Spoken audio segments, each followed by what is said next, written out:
Today we're going to do some really basic trimming. So this is what I'm going to show you today. This is a nice flat bottom trimmed piece.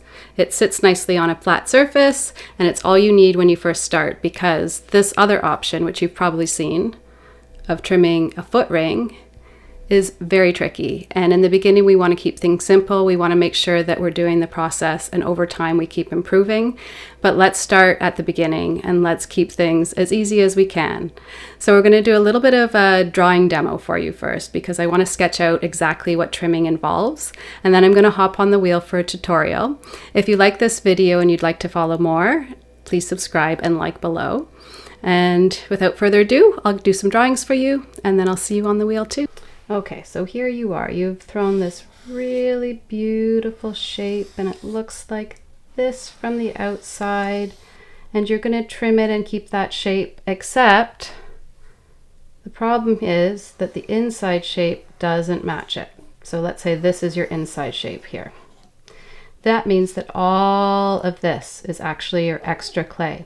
So if you want an outside shape that looks like that, the inside shape also has to match that.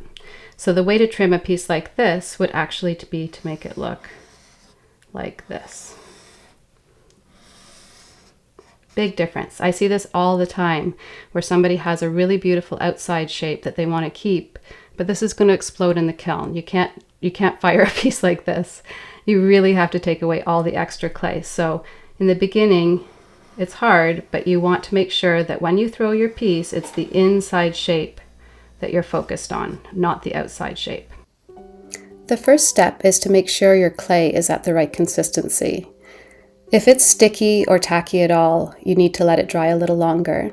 And if it's starting to change color, it's too far gone. It should be the consistency of a hard cheese. Next, you're going to feel your walls. You need to know where you're trimming. So tap around, gently push, memorize where your extra clay is, and memorize the interior shape. Remember, it's the interior shape that you're trimming to. You'll often have extra clay at the bottom. In fact, you always will, but it might be other places too. This is my one and only trimming tool. I'm a tool minimalist, and I think that most of the tools that you buy are a waste of time. Get a good one like this, and that's all you'll need. The other tool I'm going to be using is a metal rib. You can also use a plastic rib or a rubber rib instead if you prefer.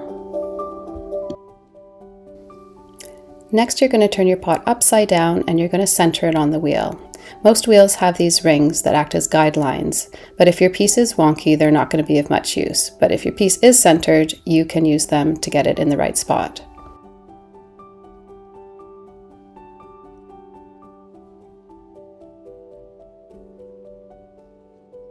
You want to keep adjusting it, so go slowly so you can tell which direction it needs to move.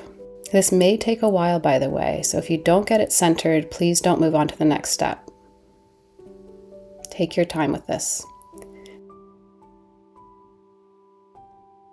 When you're ready, take a piece of clay that's nice and soft, but again, not too sticky or hard, and you want to rip it into 3 big balls like this.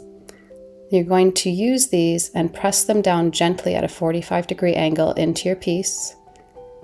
This is the only thing that's going to be holding your pot on, so you also need to make sure that you're using your right hand or your left hand as a brace. I use my left hand because I'm a right-handed trimmer. You hold your tool like a pencil, nice and close to the end where it's trimming, and you want to remove all that extra clay at the corner. From there, you can trim down the wall and up the wall, back and forth, wherever you have memorized that your clay needs to be thinned out. Now, when you're trimming across the bottom, you want to concave that surface slightly so your pot will sit flat. That's really important. Otherwise, you're going to end up with a little bit of a teeter-totter of a pot, and it won't sit flat on a surface. So make sure you dig down. So it's just a little bit of a curved shape on the bottom.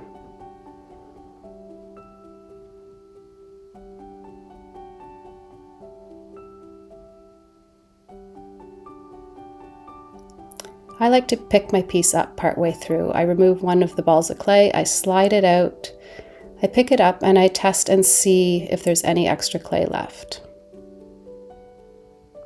I would also gently press and tap the surface. If there's any give at all, you need to stop You don't want to go any further if there's give. If you know that you still have a little bit more to trim, or maybe a lot more to trim, put it back on, and hopefully it's still centered, but if it isn't, you can adjust it at this stage as well. So finish up your trimming, removing all the extra clay that you have left. And when that's finished, you can burnish the surface with a rib. I like to use the metal rib and my fingertips to do the burnishing. I do not use any water at the trimming stage. It'll make it mucky, and it also brings out the grog in my clay and makes it gritty. So I like to just burnish it with dry hands and tools. When your piece is done, it should feel surprisingly light. And then I like to stamp the bottom of them with this little J stamp that I got on Etsy somewhere. Leaves a nice clean mark, and I'm all done. The most important thing for you to take away today is just to enjoy the process. You are going to go through pieces. I still actually go through pieces, and I've been doing this since 1996. It's just part of trimming. It's the reality that it is. And you can reclaim all your materials. It's not like wood or fabric where it's just garbage if you've made a wrong cut. It's something that you can keep recycling. So enjoy the process, keep doing it over and over and over again, and you will keep getting better and seeing results over time.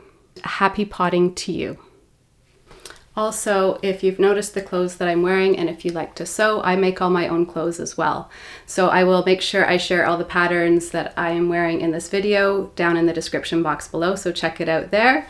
And that's it for now.